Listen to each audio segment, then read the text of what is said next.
nothing is good. Why do you do that? Oh. Why not? It's fake. Wrestling's not fake!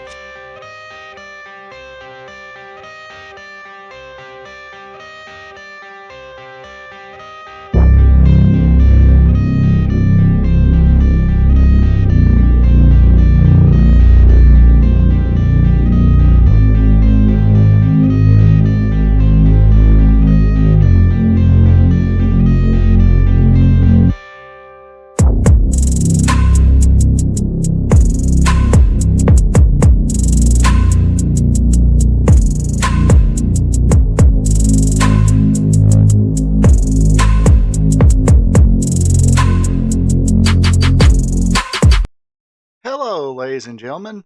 Welcome to this week's episode of Spot Show Livestream. I am your host, Ronald Ray, your boy with a cornbread accent. Sorry, trying to get things a little situated here. As you see, I'm home sweet home in my little home studio here. Uh, not basement though. It's my own place and everything. So, but you know, it's the bedroom, not any kind of cool office or anything yet. Maybe one of these days. Anyway, it is Thursday night. It is time for a little Spot Show live stream and talk about a little bit of wrestling. Going to stall for some time a little bit. See if some people get in the chats here. Let me move some stuff around here so I can see what's going on. I need that. I need your monitors. I need them. I don't know if y'all remember that. I'm from Iron Man 2. Let me also do the time-honored tradition of shutting down my phone so we won't be disturbed by much.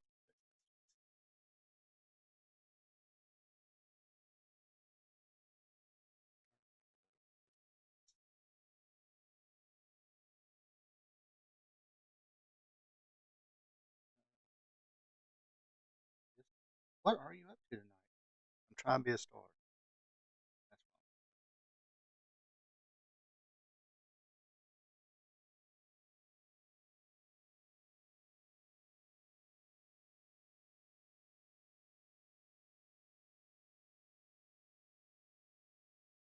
fine. Anyway, yeah, let's stop some time a little bit. Already got somebody in the chat. What's up, Joe? At least it's not the middle finger. It seems like a lot of people like to use the middle finger to tell me I'm number one, but use the other finger. Must be a Scandinavian thing. I just made that up. I don't know. Anyway, hopefully everybody's having a good week. Got a lot of wrestling. Well, a good bit of wrestling talk to get to tonight. Going to talk about the PWI 250 top women wrestlers. Also, talk a little bit about Wrestle Dream. I got a lot of things to make fun about that. Maybe if I have time, I will go ahead and uh, do like a little AEW Dynamite recap. Even though I don't really have the visuals yet, but we'll see how much time we got left. But yes, I am home sweet home. Of course, let's do the usual spiel here. If you join me live, hey, join me in the chat. Let me know what you thought about any of the topics I discussed tonight. Also, or just make any kind of comment on today's wrestling. People seem to like to do that. Like, what was it, last Friday, Wrestling Gold Friday night, and we was talking about classic wrestling. And somebody brings up John Cena. It's like, I don't really consider him classic quite yet. But, hey, they might, Now they supposedly from Italy, where that person was from. Kind of shocking. But hey, all the people are welcome in America, north, south, east, or west, Mexico, Russia, Ukraine, Venezuela, France, Italy, Asia, all the Asian countries, Japan, of course, Vietnam, China, whoever wants to join in, hey, all is welcome to, because we're here to talk about the sport of professional wrestling and just unwind.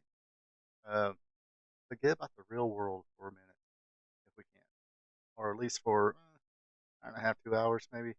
But anyway, so yeah, join him in the chat or just a simple hello. I dig a hello. Uh, or tell me I'm number one. Hey, I take it all. Uh, all, all comments are good comments sometimes, unless you really mean and nasty. Then I'll say, bless your heart, because I'm from the South. That's what we, well, mostly Southern women, but I still, I'm probably still say bless your heart. So, bless your heart. I'm not for everybody.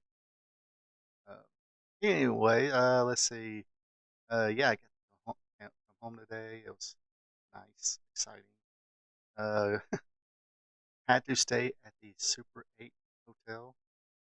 Um, I'll briefly. This is what I do. I kind of babble a little bit before I get to meat and potatoes of the show. So yeah, because there was a convention in town, and you still have people from Florida still staying in hotels. Everything was kind of booked. And the Holiday Inn I stayed at, it was still getting repaired. Then I went to the Hampton Inn. They because they had a convention in town, and the Florida people, um, they were all booked up, and wound up staying at a Super 8 hotel. And it's been a while since I've been to a hotel where the doors are in the exterior. I'm telling you right now, I am not doing that anymore. For the last at least couple years, I mean, usually I've been comfortable at a Quality Inn or something like that. But I guess because it's the 2 years, or I'm just getting older or something like that. Man, just the foot traffic, the people outside. Like I said, some of them not really in town to work. Actually, trying to stay safe until it's safe to go back. Absolutely safe to go back. Um, I can definitely tell people are having a good time, and I'm not a good sleeper to begin with. It's bad enough I sleep in intervals, and then we get noise on top of that, like a little like that. I hear it, and I wake up, and sometimes I stay up for 30 minutes, sometimes 2 hours. Just depends. But anyway, so yeah, nothing against that Super 8. It was also was in the middle of, I guess, repairs as well. But the rooms were clean. Bathroom shower deal was a little dated. But so if if my office manager who works with me, or one of my bosses has actually stumbled upon this, I'm going ahead and ask for forgiveness now. If this kind of thing kind of happens again, where there's a cheaper hotel than there's the hotel that's got the, I guess, enclosed room entrances, with the elevator. I don't want to say fancy, but kind of fancy, like that Hampton or Holiday Inn Express or something like that. I'm going, and they got room, and this one got room. I'm going with a Holiday Inn from now on. So uh, I usually try to be, even though I'm not exactly paying for it, I usually try to be a little uh, trying to save the company a little bit of money. But now I'm probably not going to be doing that. so yeah. So if you're stumbling on it here and hear me say that, um, go ahead and ask for forgiveness on that one. And because sometimes it's not that much more expensive from a Holiday Inn to you know uh, like a Super 8 or something like that. Maybe $10, $20 more expensive. But anyway, enough about me. I think I've babbled long enough.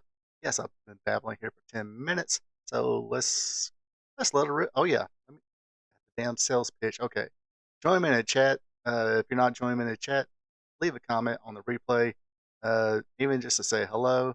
And if you like it, you're digging it, you're having fun, give me that press that thumbs up button.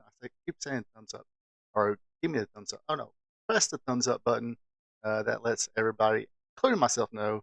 More importantly, me, know that you like it. So, and I like seeing the likes on there. So that's always good. And if you're not a subscriber yet, click on that subscribe button. and that notification bell because I do have more content I usually uh, show off. But last couple weeks, it's either been one because tonight was did not get that AEW Dynamite recap because I was trying to get everything prepared for this one. So maybe we'll talk about Dynamite a little bit, depending on how much time I have. So yes, I see somebody. I don't see it, but I hear somebody thinking, "Shut the hell up! Let's talk about wrestling." Okay, let's do it. And unfortunately, we do got some rather sad news this week.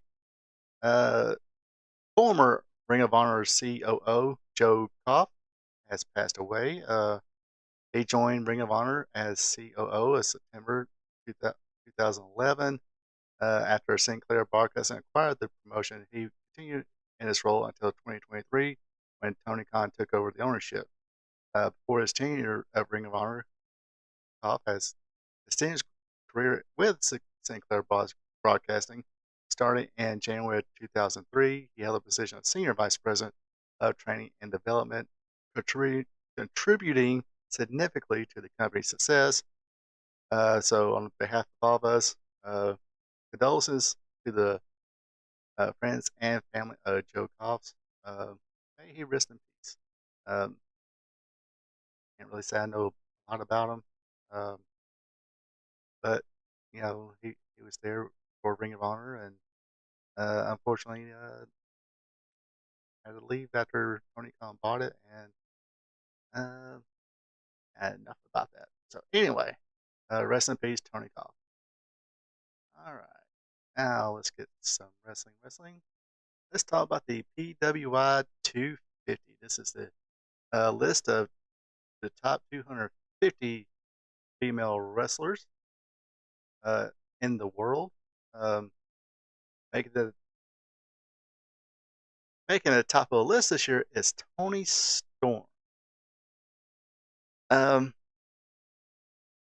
I really don't have a problem with this. She is the top female wrestler, held the AEW Women's Championship in A or for a while until she was defeated by Mariah May. Had the best gimmick there. Wouldn't say the best matches, but they were always somewhat entertaining matches. They were high profile for AEW, but they just don't get as many viewers as WWE. Not as much eyes on it. Um, but I still don't really have a problem. She was a dominant fixture in the women's division in AEW, so don't really have that no problems with Toni Storm being number one. Number two is Jordan Grace. Uh,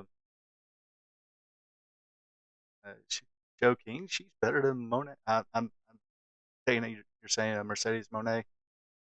That's what I'm guessing. I know how it is. You typing on your either tablet or your phone. How'd you misspell shit? But yeah, number two is Jordan Grace.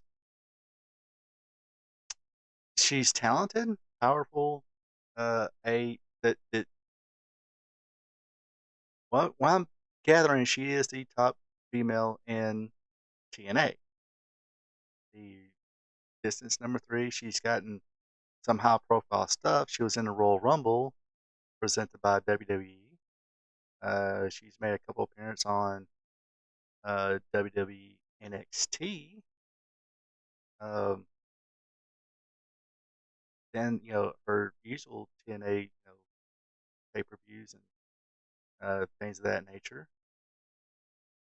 Don't think I would put her at number two because at number three we do have somebody who, even though she did get injured, um, but she was still in during the year, more high profile matches, more high profile feuds. Uh, Probably especially here in America, because there is some couple of females from Japan that have made the list. But in America, and I believe worldwide, she always had good reactions. Probably the most popular, most over, if not the most over female, probably the most over personality or performer, wrestler, what you want to call it, in the WWE, which is the top company. Uh, I would not put her at number 3.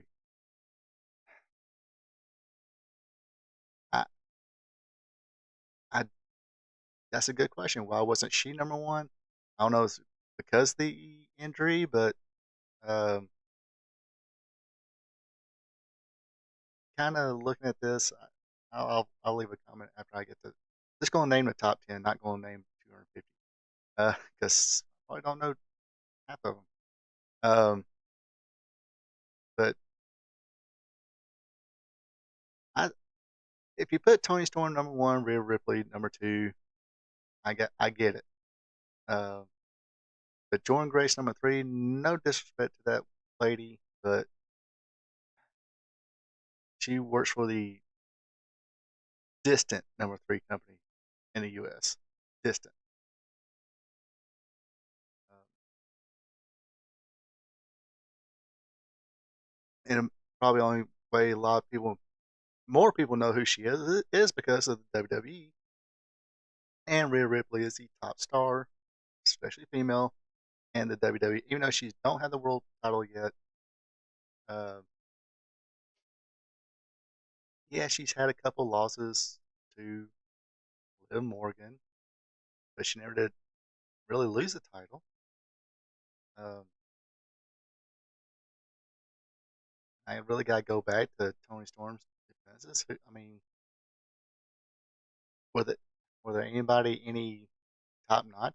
I mean, she made. What I'm saying is, Tony Storm made her matches entertaining, somewhat watchable because of her character. But if it was just Tony Storm against that person, no matter who it was, I mean, Marame, she's decent, she's good. That was a good match, but and a good storyline to that build up to that match. I wouldn't, don't think I would have put Tony Storm number 1, maybe number 2. And I mean, if if Tony Storm's number 1, number 2, you get it. I mean, but because those two could interchange no matter what. But I just don't see Tony Storm and Jordan Grace interchanging. It's not that close. And it's not even that close with Jordan Grace and Rhea Ripley. So I think Rhea Ripley should have been number 2. Um, but anyway, number 4 is Maka. She's a star. Let me go ahead and pull up the information.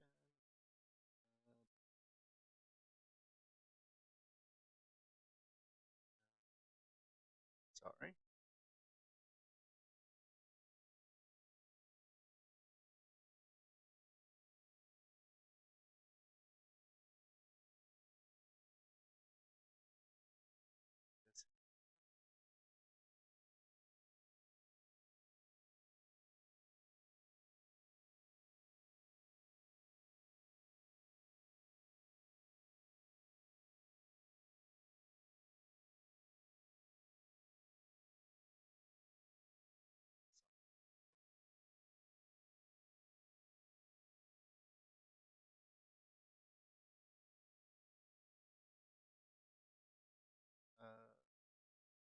Maka, she's a Japanese professional wrestler, of course, currently working for World Wonder Ring Stardom, where she's a 3-time Artist of Stardom champion.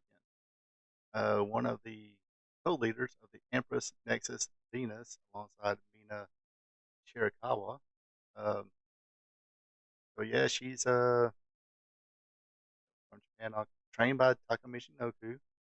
Made her debut in May of 2019, I think. So she's been in New Japan, um, but yeah, she's in the World of Ring Stardom, which is based in Japan. So don't know much about her. Um, Looks like a dead set twin sister of Io Sky. So maybe that's where they got confused. Shame on you, PWI. Do better. Uh, so not a whole lot I can say about her where she might fit in. Uh, I'm just gonna take it with a grain of salt that they know what they're talking about. Whoever came up with the list. So she's ranked where she is, number 4. Okay, number 5 is Stephanie Van Keur. She's of course has some high profile indie matches and in CMLL, and that she recently got signed by the WWE and performing in NXT right now. So her name's been popped up for a while. So um, at 5, I get it. Maybe 'cause she's a star on the rise. So uh, I would imagine that's why she is there. Number 6 is Shari. Again, another female from the Orient. Not that much about her. Uh, she was in NXT from 2021 to 2023, or excuse me, 2020 to 2023. But she went back to working in Japan as a freelancer. Uh, she signed with American promotion Sukuban, uh, which is kind of it's an American independent women's professional wrestling promotion. And Japanese culture, Sukuban is an ode to the girls' gang in the 60s and 70s, which the promotion is influenced by the roster and consisted by different units. So, again, don't know much about her. Made her debut in 2011. Got trained by Haru Ito, Kyoko Ino, and Kyoko Hamaguchi. So again, don't know much about her. Let's see, joking. What's going to make me mad is when I hear where Sky's place, Io Sky. Oh, oh, yeah. Uh, it kind of, it kind of, it didn't set well with me either where Io Sky is. Um, and I now see.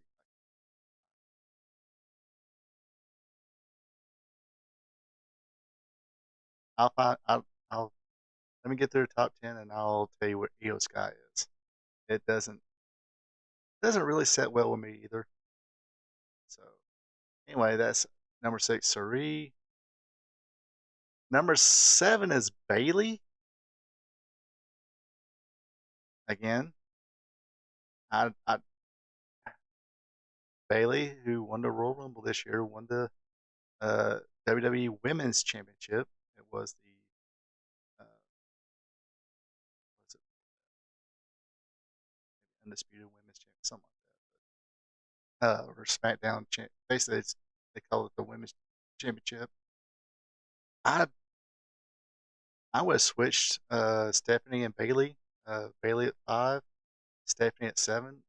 I get it, Stephanie Vancouver. She's still on a rise, and uh, not sure why she got the top spot. Yeah, she did. She's had success, but and if you're wrestling geek, you know who she was. But does people who watch say does people who watch the big two or WWE AEW or didn't know who Cherie it was or make or Stephanie was? Excuse me, Stephanie.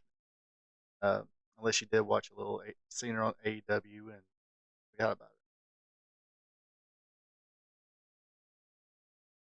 Yeah, she was the WWE champion. How was the rest of these salmon eggers? No one knows. Uh, you got me. Number 8, Willow Nightingale, TNT champion, um, and IWGP Strong Women's champion. Well, of course, because of the injury, whatever, to Mercedes Monet, which of course that was part of last year. Um, but she had a good match, very good match with Mercedes Moné. Uh, she just had a decent match with Mariah May for the AEW Women's Championship. So, and she was a CM LL champion who recently just lost that with Chris Statlander. Um, I really don't get why she's number 8. I take that back. I think okay, I say number 8 for her, I guess. Um, but somewhere between 7 or 6 and 8 would fit perfectly for. I probably wouldn't move her no past 6 or 7 if I was going to move her up. But I don't think it's that close between Bailey and Nightingale as far as high profile stuff and stuff like that. Charlotte didn't even wrestle. Should have made out of most of these.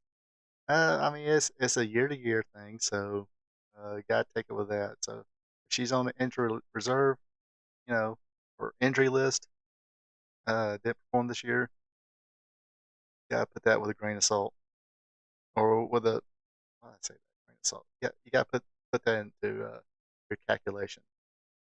And number 9 is Mariah May, who is the current aide, but I get it. Okay, number 9 fits perfectly here because she was kind of the second banana.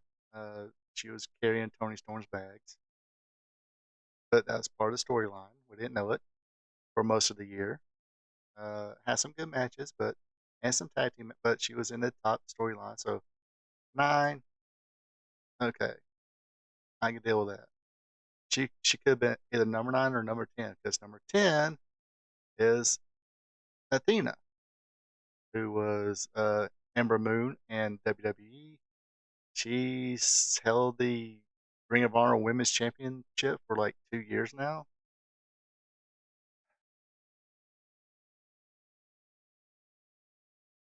I guess that's the reason she's in the top 10.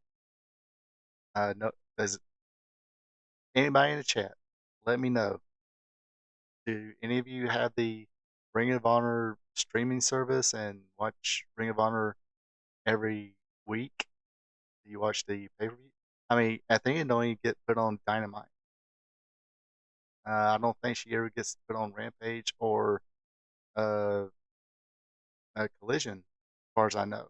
Could be wrong.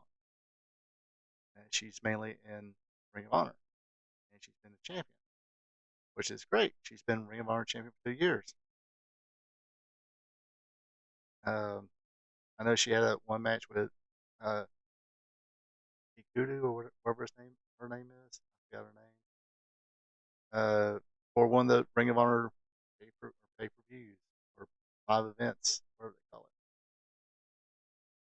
I mean, last time I seen her, she was. The only reason I've seen her once this year because she was. They were in Atlanta and they were filming Ring of Honor along with Collision. I think. Yeah, Collision. So they was filming Ring of Honor as well. So that's the only reason I've seen Athena, Ember Moon live this year. Talented, but uh, anybody watch her? I mean, yeah, it's great. She's held the title, basically the AEW rookie title. Uh, developmental.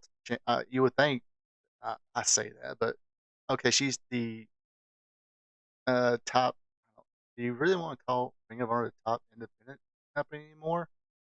Since I mean, I guess there's some money behind it, but anybody watched it? It's not like 5 years ago where people kind of was like, oh, let's see what Ring of Honor is doing. It was you could have watched it somewhere, 10 years ago, but now it's like Ring of what? I mean, I would say NWA, the NWA Power TV show and Ring of Honor really got the short end of the stick of that whole COVID uh, outbreak thing, pandemic. It they it really hit. I mean, I'm pretty sure it hit a lot of, especially independents hard, but uh, independents that had a little bit of finance to it, they got hit pretty hard because a lot of people went uh, WWE or AEW, or then Tony Khan bought Ring of Honor and really this as a streaming network, and it would just it seems like you would uh, try, since you got this new deal with Warner Brothers Discovery, just put bring. I mean, you're not going to lose any more than you already have. I mean, was it Collision is what 200,000 at least? I mean, might as well make that your kind of developmental show on Saturday. You put some. I mean, because you got Chris Jericho going against a Ring of Honor champion on next week's Dynamite. You're gonna put that show on there and just have Chris Jericho there. Give him the book there. Say, look, be kind of a player coach. Like Paul Newman and Slapshot, uh, which I recently watched that movie. Fucking great movie. If you've never seen Slapshot, that's probably I would say probably the greatest hockey movie ever. At least top five easily. Uh, that one, Miracle, probably about the 1980 hockey team. Youngblood, Goon. I'm pretty sure there's another one in there. Oh, the Mighty Ducks. The Mighty Ducks. The first one. Screw 2 and 3. Just the first one. But anyway, so yeah. And when I did read the rest of the list, it kind of ticked me off too.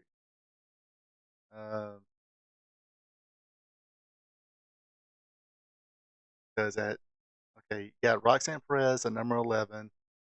12 is Liv Morgan. And 13. 13 was Io Sky. And y'all, if y'all listen to any of my recaps and stuff like that, you know I'm very high on Io Sky. She's, I would say, pound for pound, the best female wrestler, performer, whatever you want to call it, in the industry right now. She constantly, whether it's tag team matches or singles matches, especially singles matches, she she definitely brings it. It's usually a pretty good match. Uh, Lyra Valkyrie, she was number 20. Becky Lynch was 17. Miyu Yamashita was 19.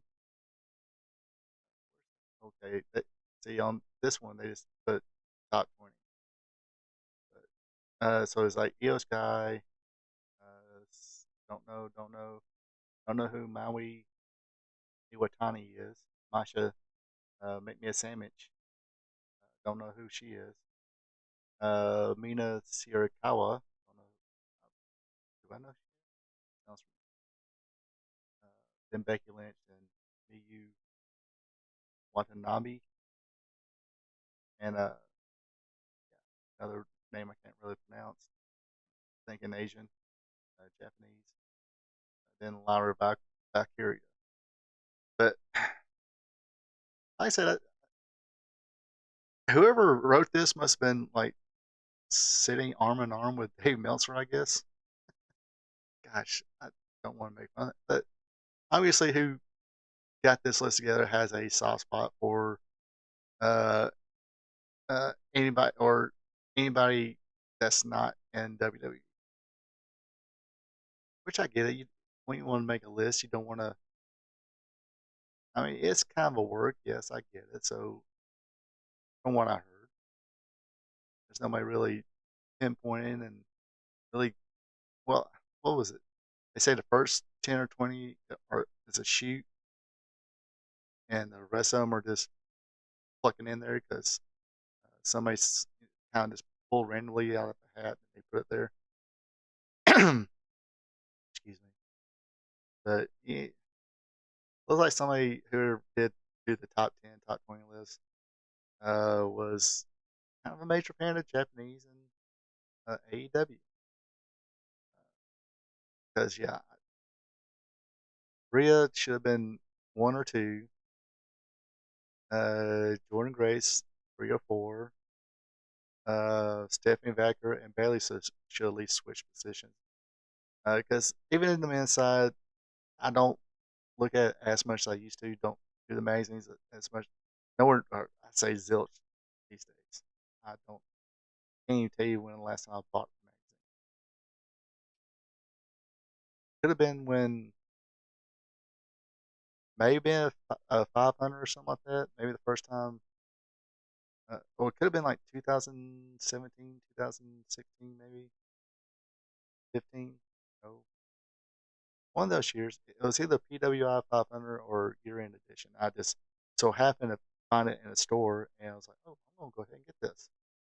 But yeah, I'm not trying to shit on the whole list and disrespect any of the females here. I'm high on Willow Nightingale, but she's in her spot, 8 or 9. Get it? Athena, I don't know because she.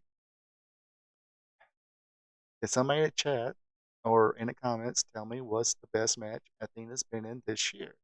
Did you see it? I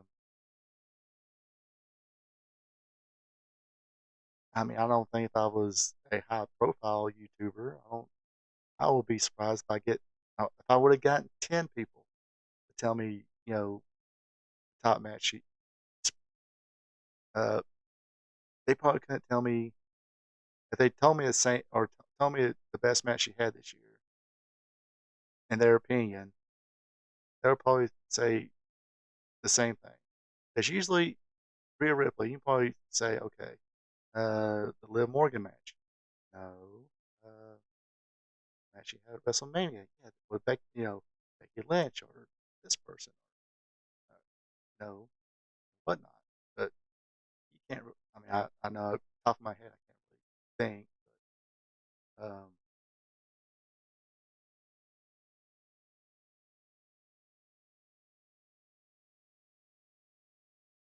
and some of those have been squash matches, but it's because I mean, it's real bloody Ripley. Of course she.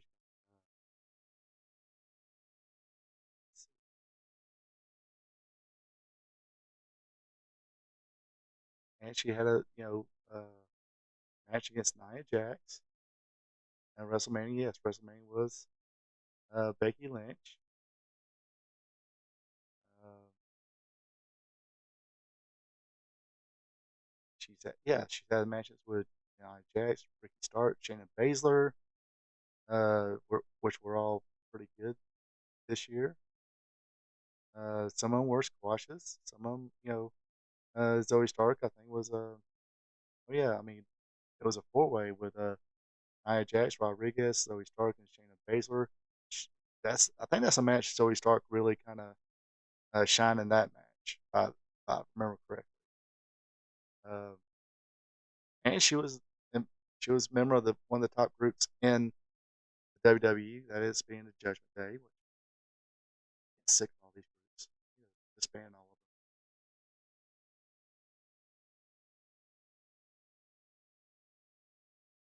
of them. So yeah, don't get why she's 2 or 1, or why she's not 2 or 1. Number 3, I mean, is I mean, understand from my perspective, if you're gonna have, because the way I kind of look at things, 1 and 2 should be able to intertwine.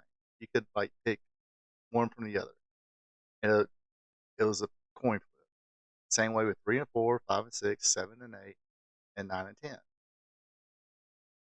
Tony Storm is head above heels over Jordan Grace as far as high profile matches and popularity, or not popular, people who know who she is. And Jordan Grace, people know who she is thanks to WWE. Uh, but with that being, there's not that much wiggle room between Rhea Ripley and Tony Storm. So one Tony Storm or one Rhea Ripley intertwine. Unfortunately, like I said, I don't know about Maka's career. Uh, so yeah, but she's a big star where she is. So yeah, Jordan should have been 3, Maka 4. That makes sense. Stephanie Backer. Now, I'd probably put her at 6, Bailey at 5, Stephanie at 6, Willow Nightingale 7, because those are 2 stars on the rise. And maybe just because Mariah May has been kind of playing the second, but that was part of the storyline. But still, that's where she was least involved in the top program. So yeah, 9, 10, that fits. However, I worked it out. Y'all kept up with it? Uh, Let me know. So that's just my, like I said, this is just my opinion. Uh, and yes, if let me go ahead and say, anybody's in the chat or watching this live, if you probably see my email address somewhere or follow me on social media somewhere, send me a link to some of these matches. Any independent person that you think is pretty good, I would love to watch and check them out. Because back when I was younger, that's the kind of thing I did. Um, I mean, I had an idea. I was talking to a buddy of mine. It's like, because he always gets the Battle of Los Angeles tapes or videos. Yeah, somebody actually still gets physical copies of anything, uh, which is not a bad thing. We're gonna start learning that really quick. But anyway, uh, uh, and I was thinking about doing a show one time, especially around like the NFL draft or maybe the WWE draft. I think they, because everybody makes a big deal about the NFL draft, and I was thinking about doing a thing on that. Just uh, bring my buddy along, and we kind of look at all these matches from people who are not signed. Anybody who's signed right now with AEW or WWE, that's where they're at. I want matches with people who are unsigned, so we can take a look at all these matches and all these personalities, and one of us will be, uh, you know, this a mock thing, fancy thing, one of us going to be a high-ranking GM scout for the WWE. Other of us wear the AEW hat, being the same thing, and kind of figure out where we would draft these unsigned people at and why and stuff. That I had an idea for a show about that. Uh, so yes, send me some video of unsigned talent, and would love to do that. Men and women. I mean, we do a men's bracket and we do a women's bracket. Nothing wrong with that. Also, thinking about doing a speaking of fancy booking. I was thinking about doing a fancy booking. Maybe I don't know if I want to do videos or try and do it live. Remember the fancy booking of Vendor, WWE, AEW? I want to do a fancy booking of Shane McMahon comes to AEW. I want to do that too. But anyway, I digress. I digress. Where are we at now? Let's talk about Wrestle Dream. Wrong button. So yes, we just had Wrestle Dream. Uh, Not a bad pay per view. Pay per view. I dug it. Um, Few things I scratched my head at, but we will definitely get to that. Kicking off the show was, of course, the 0 Hour. You had Brian Cage become the new Ring of Honor TV champion by beating Atlantic Jr. Anna Jay defeated Holly Cameron. Uh, see, another dark match or 0 Hour match. You had, oh yeah, there's Anna and Harley. But another match, you had MXM Collection with Rico. Rico made a return to wrestling. Um, and they faced the Acclaim, who had Daddy Ass at ringside. Again, not a bad match, decent little match. Acclaim had an advantage for a little bit, then MXM took over on Caster. after Rico got involved. Rico got involved again, but received a mic check and well, not a mic check, received a famouser from Billy Gunn. But then the one got the mic check that wins it for the Acclaim.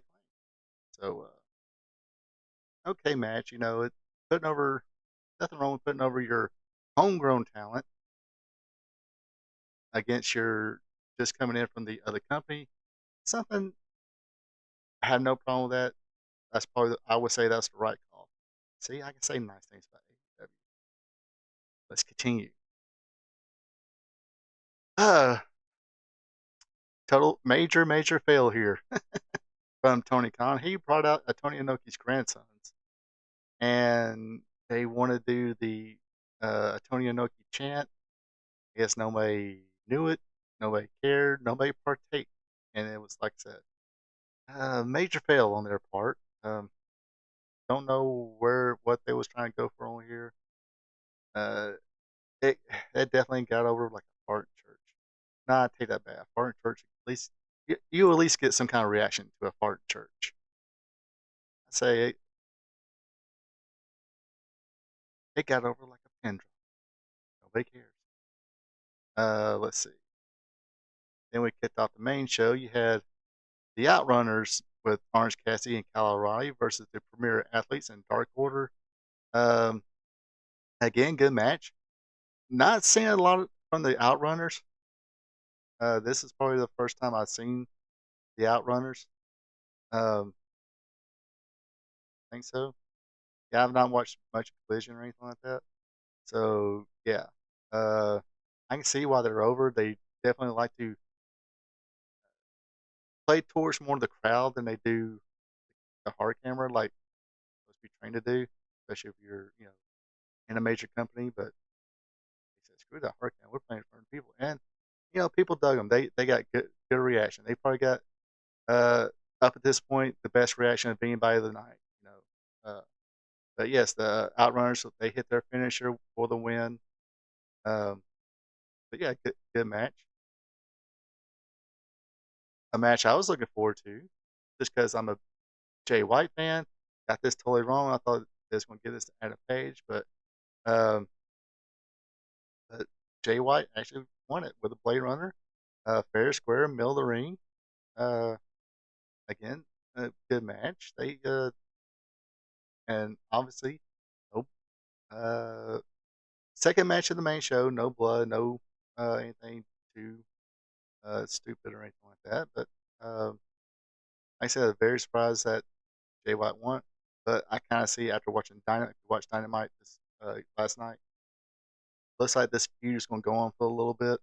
So, um, but Jay White does pick up the first win. Let's see. Next up was Widow Nightingale against Mariah May. Good, I say good match for who's in it. Widow Nightingale is pretty good. I still say if she's got a great personality, great charisma, spend a little bit of time getting a good move set to go along with her character. That she does a Doctor Bomb for her finisher. That's great for her. Uh, but something a little bit, something to go along with that. Just a little bit of time in the developmental. Not a lot of time. Just get a little used to it. Get a little used to everybody there. Then be straight to NXT. And not saying she'll be the one of the biggest stars. Not saying she'll be the top champion, one of the top ladies, but definitely a top hand at WWE. Maybe like a transitional champion, or maybe surprise everybody and be the most popular person in wrestling. But uh, but I don't know. It seems like they do kind of do her like they did Sasha Banks in the WWE. They give her a belt, and 2 weeks later take it off of her. Um, but they don't give her a lot of time to build up and chase after something. So wish they kind of did that. They would give it the month treatment. It's like, okay, we're gonna throw this kind of like AEW does. This is their niche. This is what they do. So not saying anything that even their diehard fans don't know about this, um, but they just throw the match together and give it a of little bit of steam, but not a lot of steam. You know, I mean, if they're going to try to, especially one of their own, because you got Britt Baker, who's here or there. Uh, Jamie Hayter's came back, but I guess she's going to be feuding with her former or the Outcast still. I have no idea. Thought she was the best one there. Shouldn't she be kind of uh, competing for at least one of the championships? Then, of course, all of a sudden they turned Chris Statlander. Again, I mean, they do got two female, championships they can go after, uh, and uh, and now it seems like Haters ain't been on for a couple weeks. Well, not I say a week. She did lose that 4-way that Britt Baker was supposed to be in, uh, but so she's, I guess Britt's injured, not feeling well again. Not sure if it is injury or she's not feeling well again. Hopefully she has a speedy recovery. Um, but if they're gonna, now's the time. It's like, okay, I gotta have somebody's here to build on, and she's very popular. And losing against Mariah May, she did lose knee strike in Storm Zero. Obviously, they're going to build Mariah May up and have another rematch with Tony Storm. No problem with that. Like to see Willow maybe go back and get a second crack at the at Mercedes Monet. They could have kept that program going, but they didn't. It was a one-off match, and but I think my personal opinion, I think it's because Mercedes Monet want to come in and get that win back and get a championship. So killed two birds with one stone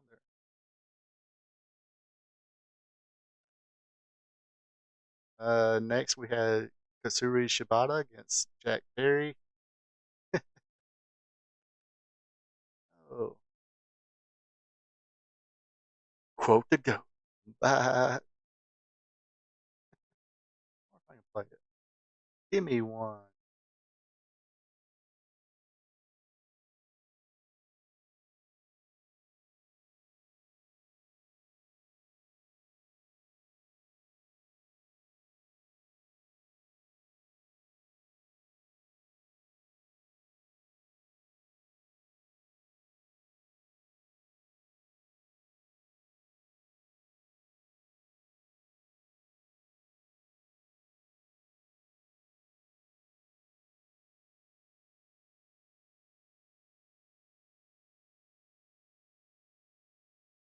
The goat.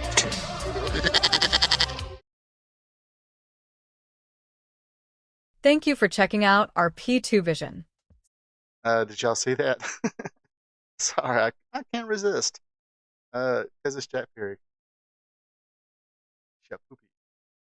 Shapoopy versus quote the goat. Bye. Okay, anyway, it is what it was. No, I mean I like Shibata, but Japanese thing. The Japanese no sales from him. Goes for a sleeper, but his as many times that somebody's shoulders were on the mat for whatever submission holds, figure four, whatever. Referees, especially in AEW, don't seem to want to count. Today, the referee, or this night, the referee decided to count. So Shibata's shoulders were on the mat for the 3 count. Perry would attack Shibata, but Daniel Garcia, the returning Daniel Garcia, came out, and Perry left. Out comes Maxwell Jacob Freeman, a little stare off with Perry, or a little stare off with Garcia. Perry gets a cheap shot in. Then that's when Adam Cole comes in and chases off MJF. So let me get this straight. We had this huge thing about the devil. Who was the devil? Everybody knew who the devil was. And that little angle ran flat. But I think I was going to mention this later, but didn't that feud kind of conclude when MJF came out and was still a babyface, and Perry or Adam Cole was making a heel promo at, what was it, All In, and or was it another? Was it All In or something? Or the one before that? Uh, anyway, that's when MJF came back, made a miraculous return, and hit Michael Cole, or Michael Cole, Adam Cole, in the Webos, and then that was it. He feuded with Rouge for a little bit, and then turned heel, and had a little little thing with Daniel Garcia, and we didn't know where Daniel Garcia was going to go, but now, um, we got Adam Cole coming back, and he's being cheered now because he cost his bro Chacho the championship. Is any of this making sense, or did I just confuse everybody? And yes, Adam Cole was on Dynamite. He explained his reasons because MJF was an asshole or something like that. This is a really bad person. This is the real MJF. And MJF got on the screen and said, "No, uh, I let my guard down. I trust you. I got trust issues again." Anyway, so yeah, I just right now, right now, I just don't see the whole point of MJF versus Adam Cole. It kind of done. It got dropped. It should have stayed dropped because you didn't do anything after that. It didn't really do anything after the whole devil thing. So what's the point now? Yes, I know I complained last week about how they do something to drop it, but this was already dropped. Nobody was interested anymore. But I guess I was wrong. I guess Adam Cole coming back. Boom, baby. Even though I was the devil. Whatever.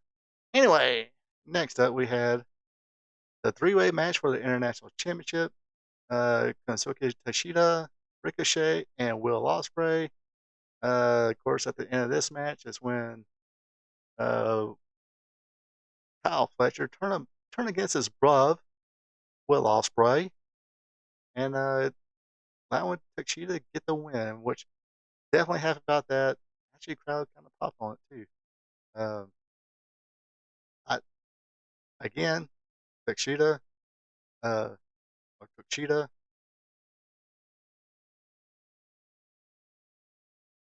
Well, how can Cole be anything but a babyface? Because sometimes when he talks, he just sounds like a conceited asshole. And conceited assholes come in different sides. I mean, he's always mainly a heel in Ring of Honor. It's AEW.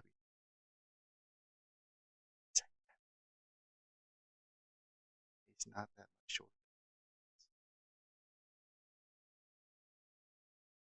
It can work. But like I said before, if Adam Cole was 6'1", 6'2", he'd been in a WWE still and been world champion. Could be a world champion. Or at least in that main event picture.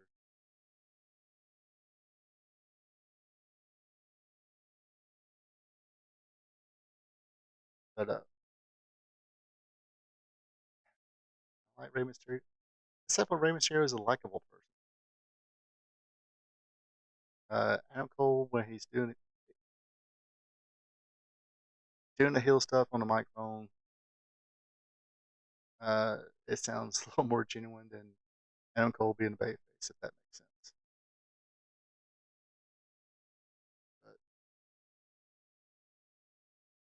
But, Adam Cole probably be injured in about 3 matches and be gone the rest of the year.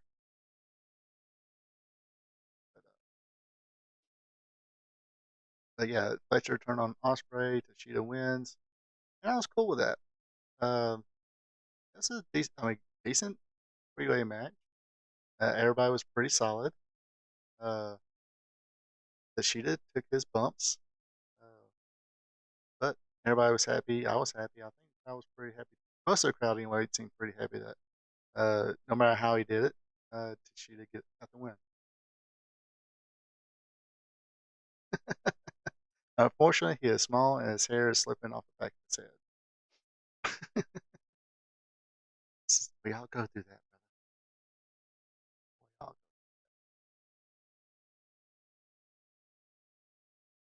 but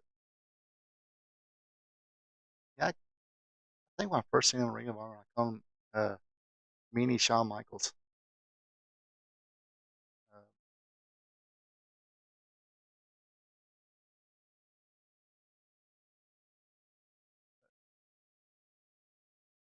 Moving on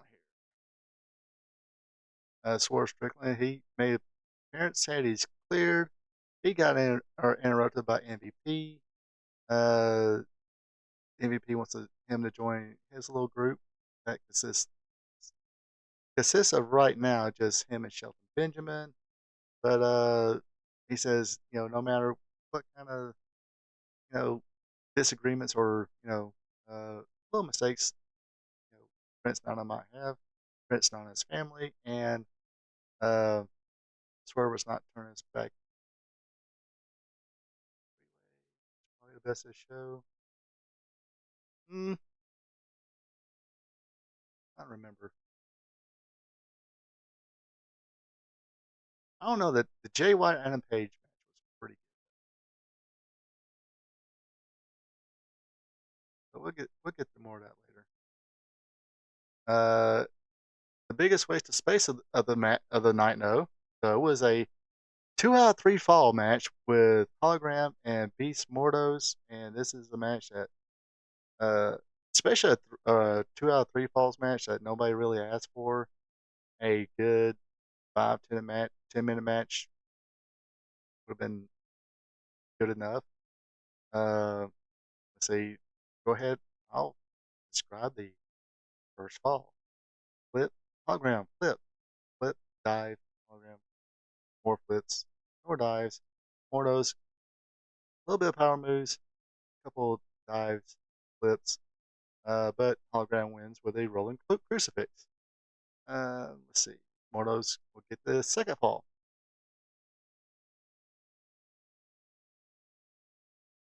Swerve and did you watch Dynamite last night?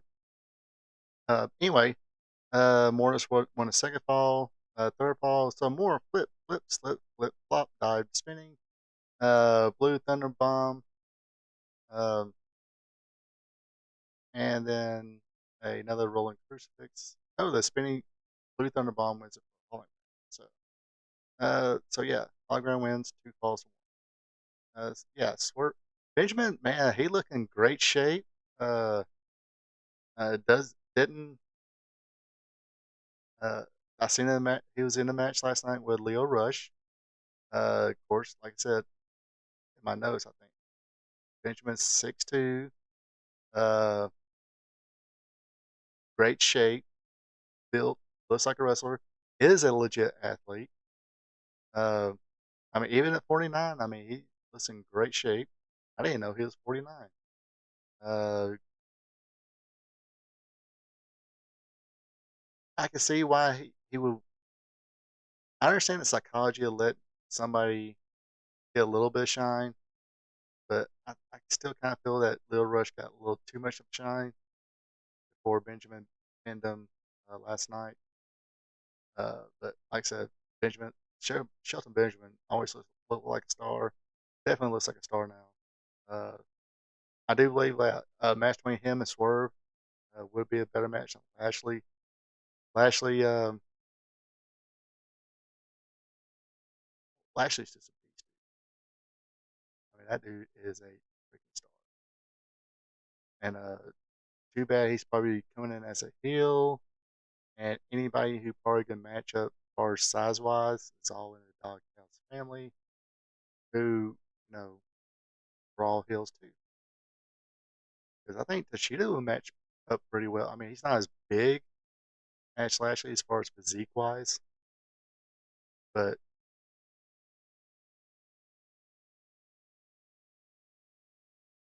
Leo has an ego. Kind of get it. It's Shelton Benjamin, dude. I'm pretty sure Shelton could have just told him, said, "Look, bitch, quit crying, or I'll really give you something to cry about." But anyway, back to Wrestle Dream. So yeah, Hologram won that match, and nobody gave a shit. Next up, this was a good match too. Could easily be top three. Um, Darby Allin against Brody King. King kind of pretty much dominated most of this match. Uh, Darby Allin, like I said, this is what he does. He does that. He kicks in and gets it for the first, and sells the rest of the match, and then has that slow, eventual comeback. Not all at once and dies. It's a slow build up. Uh, and what happened was, they was kind of on top of the corner there, and uh, King wound up getting shoved off the top corner post or corner to the steps that was sitting there. Darby hit a coffin drop, uh, got back in the ring. Brody King got in, crawled in to barely beat the 10 count, but again, he was on his hand. King was on his hands and knees. Another coffin drop by Darby Allin wins it for him. Good match here. Uh, as far as uh, everybody did what they had to do right. It was it's cool to actually see something done right. Uh, it wasn't a slip on a banana peel or anything like that. It was just Darby fighting back and hit him with his move. Nothing wrong with that whatsoever. Okay. Then we had the Young Bucks against Private Party. Private Party comes out. I guess everybody got some popcorn, some beers, some drinks. Uh, yeah, the Darby Allin Brody King match. Because good story telling in the match. What you kind of like to see. So gotta give both guys credit on that one. So yeah, Private Party. Nobody gave a shit. There was a towards the end. There was a little bit. Probably like two people. So if you didn't watch the uh, Wrestle Dream, so you watched the what they call it, the montage of the match from Wrestle Dream on Dynamite last match, and they made it sound they piped in some sound for that little montage to make it seem like more people than two scream for the Pirate Party. Uh, but nobody. But I did not know that Amazing Red trained. Did not know that. Amazing Red. He was a talented dude. I think he just got that's his style too, size. Um, uh, got a lot of injuries and stuff like that. But he was very good. He could have been one of these another person who could have replaced Rey Mysterio, but he would still be a little more original, even though he kind of had that same underdog fighter, kind of like Darby Allin, uh, underdog type deal. Would have worked great for him. That's be the only similarities because it would have been Amazing Red. He could have stood out on his own. Oh yeah, Bucks won with a TK driver. As Isaiah cried, I think, after the loss. Anyway, another decent match. Got to give credit here too. Chris Jericho versus Mark Briscoe. Uh, Jericho got some heat here, hit the Judas effect, and went for the J driver, or hit the J driver. Only got a 2 count. Mark Briscoe was like, "Not today, brother. I ain't going down to my brother's finisher."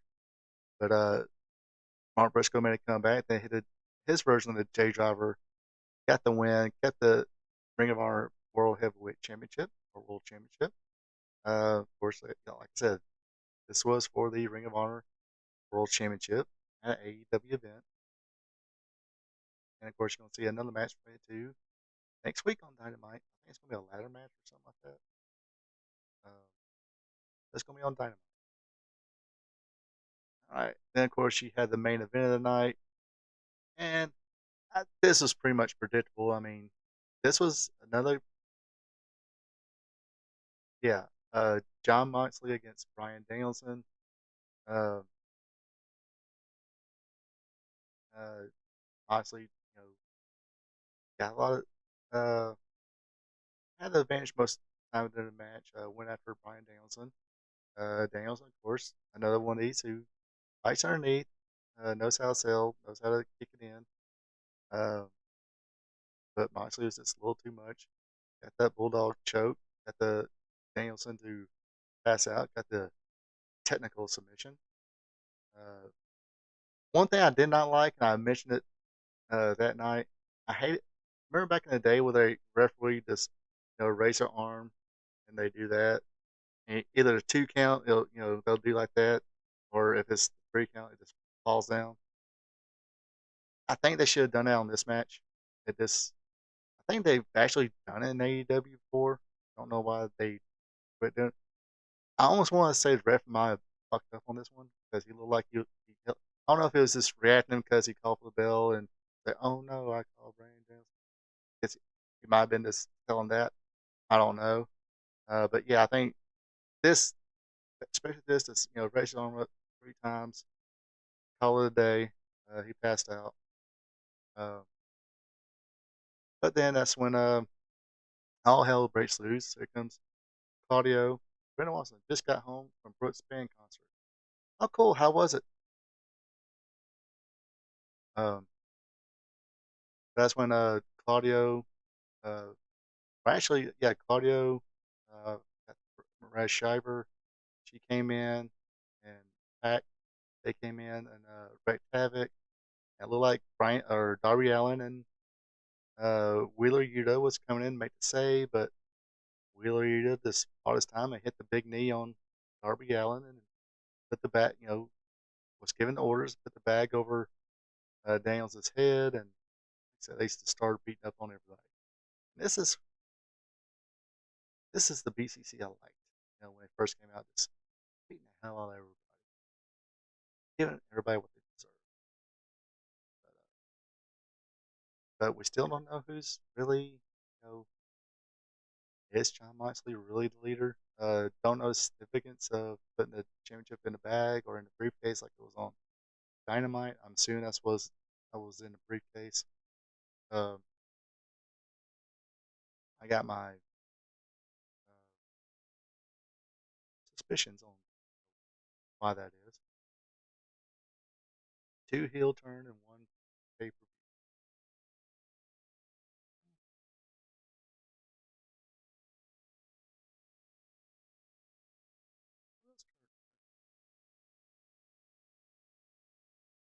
Well, I mean, Fletcher technically was a heel because he's part of the family. Yes, yeah, he turned heel in Osprey. So,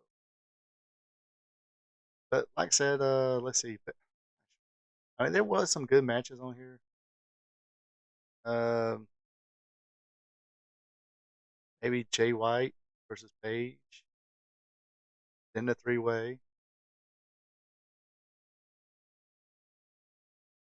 then Moxley and Danielson. I don't know. The Jericho, Briscoe, Danielson, they can swap. Three or fourth, or Jericho, Briscoe and be 3, Moxley be 4, uh, or vice versa. Moxley, Danielson be 3, Briscoe be 4. 5 was probably Allen and King. Um,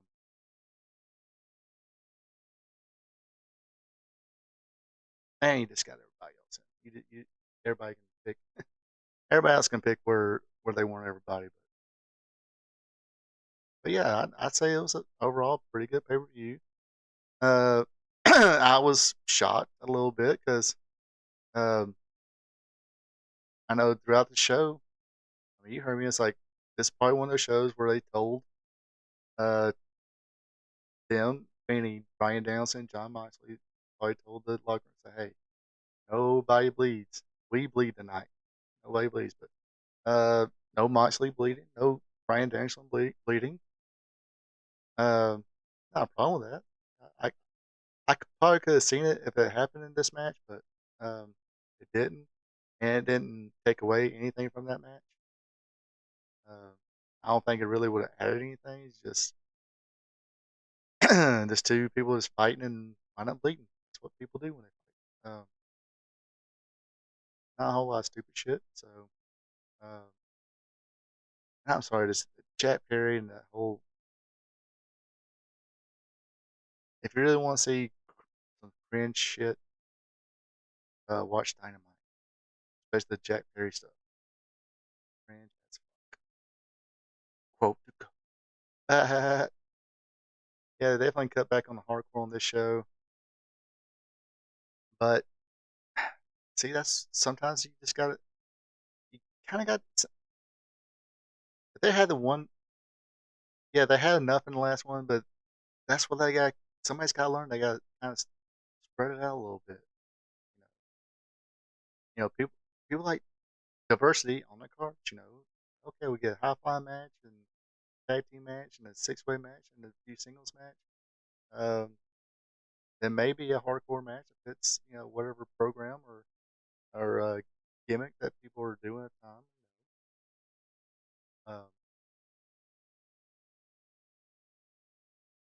A lot of matches.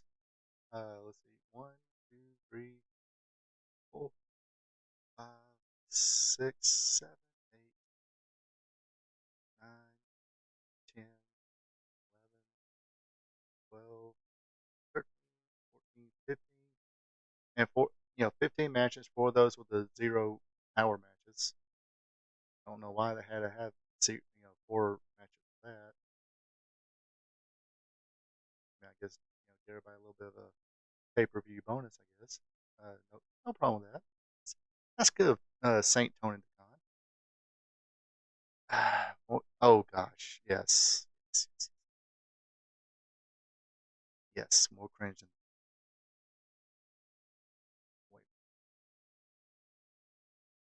wait. It's Jack Perry. Quote the goat. But oh gosh, we got help me out, folks. We gotta have that shit go viral. That shit is funny as hell. I wish I knew how to make shorts a little bit better to make that work. I kind of did it on my phone too.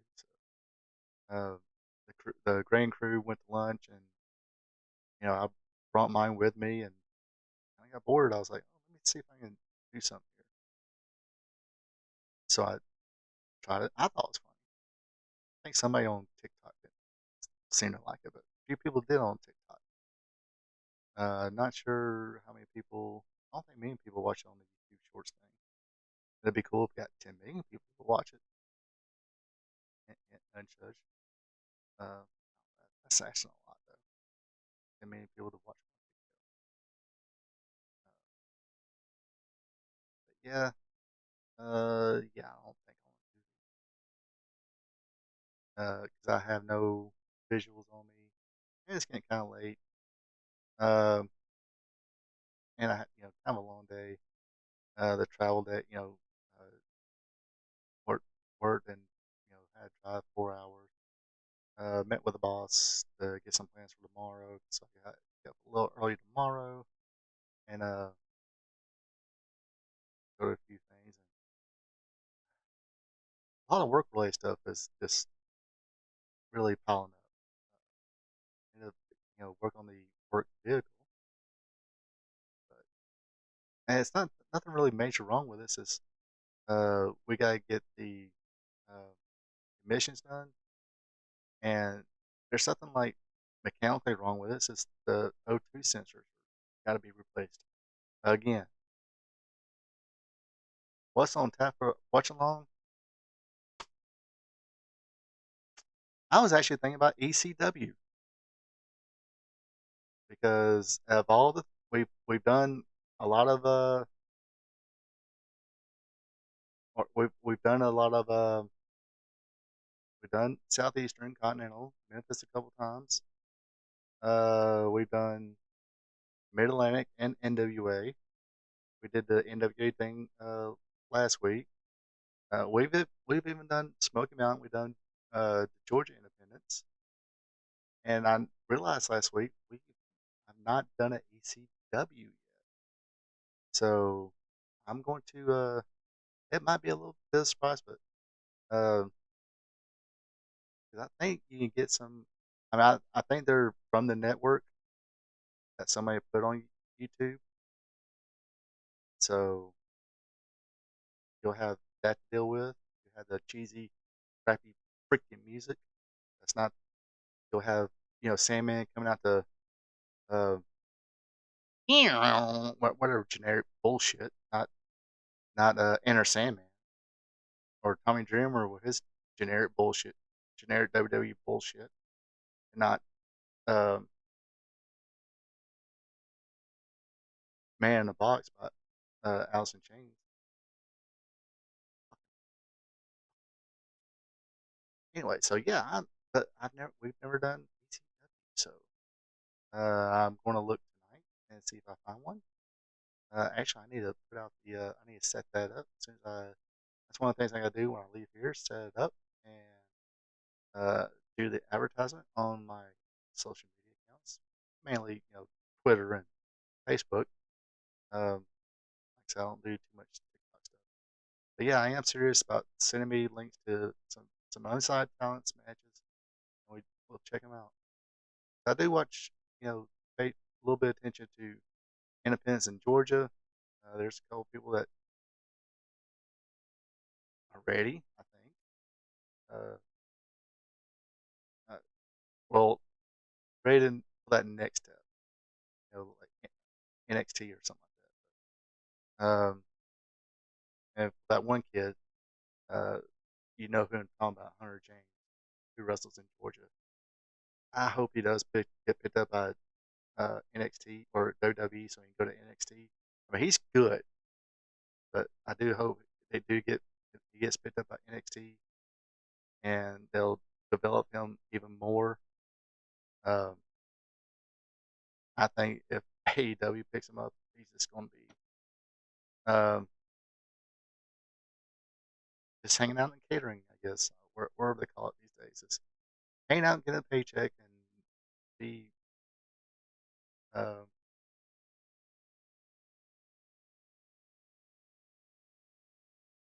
but this this been an afterthought if he gets stuck in Ring of Honor. Cocaine, that stuff is yes, it's very annoying. Watch the Road Warriors TV. It was a TBS squash match. Generic music. Yeah, the generic WWE music with special Road Warriors, Jimmy Valiant, Jimmy Garvin, Midnight Express, Rock and Roll Express. Um, it sucks. It doesn't even match anything. It's like okay, you obviously created this music to put in this thing. At least try to make it somewhat match. Uh, it's like a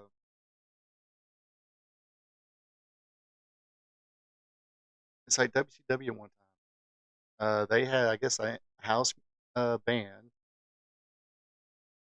who like DDP's entrance music. It sounded like Nirvana's "Smells Like Teen Spirit," but it wasn't. They didn't get, and Jericho came out to a song that sounded like Even Flow. Um, so why couldn't they done something like that? It wouldn't have been as annoying. It would have been kind of annoying, but not as annoying as the crap they do. I mean, you own the what was it? The Water Rush entrance music you used for the Legion of Doom. Could have just blended that in there. And didn't even do that for the Road Warriors. Road Warriors, who about it by the way, who was the Legion of Doom. Yeah, it was. it is annoying. I say that was my most displeasure, biggest pet peeve about the network and watching old stuff is just watching this crappy ass. I mean, I understand the copyright thing, but it's like you're a billion-dollar company, dude. Just throw some of these bands a couple bucks.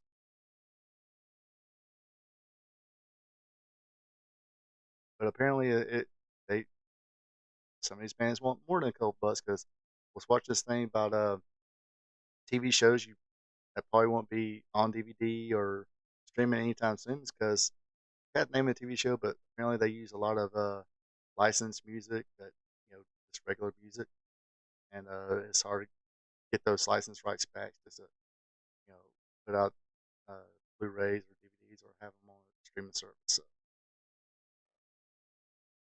I mean, Europe wanted was it 280,000 dollars for the final countdown. That's enough of me saying. Anyway, I think I'm going to call it a night. Appreciate everybody tuning in. So yes, tune in tomorrow to Wrestling Gold Friday Night, where we're have some ECW. I will find some ECW, the state from MTV. Yeah, then they do a bunch of it wasn't that show. It was another. It was a sitcom show that, of course, I didn't. It was from the '90s, 2000s, something like that. And let's see, 16.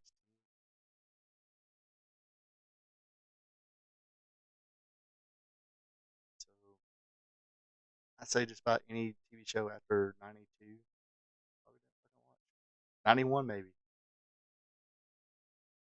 I mean, I remember TGIF or TGI Fridays on ABC, Full House, Purpose Strangers.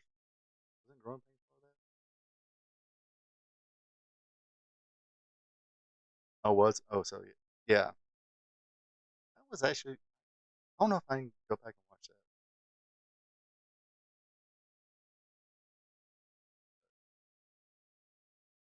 I remember that used to be funny. See, some of that stuff I don't know if I still think it's funny or just because some of those people just became annoying little trolls,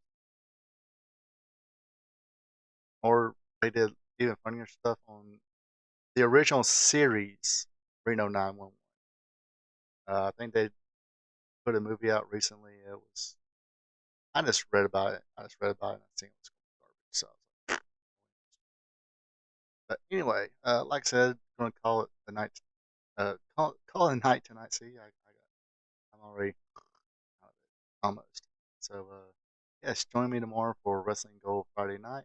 And like I said, click on that subscribe button and notification bell so you get notified when I put out all my content. Or, like I said, follow me on social media because I usually, especially Twitter and Facebook, I'll usually put up what show is coming up or what show is available to watch at the moment.